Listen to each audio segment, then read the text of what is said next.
So yun mga kasari ko, tingnan nyo, ang daming kamuti. Pamigay lang yung may-ari doon, si tita yun doon. Yan, tita ni Sis AG, si tita Sally.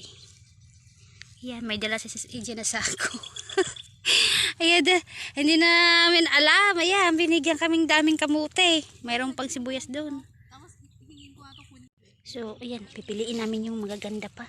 So ayan, sa balat lang yan, yung mga butas-butas na yan, sa balat lang yan. So sobrang dami, mandun pa doon, isang street yan papunta doon, marami pa. So magpili na tayo yung mga ano, sasabulan natin yung mga maliliit kasi masarap din yan pagka naluto, pagka nilaga lang, diba? May snack na tayo mamaya. Oo. May lulutuin baguhin natin. Ayan o, sarap niyan. Yan mga kasari ko, this is AG. Oh, dami naming kamuti. Ang lalaki oh. Lalaki ng kamuti oh. Si tita doon na, nauna na.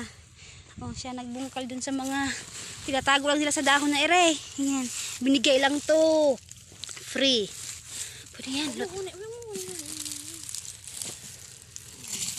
Dinere. Ito.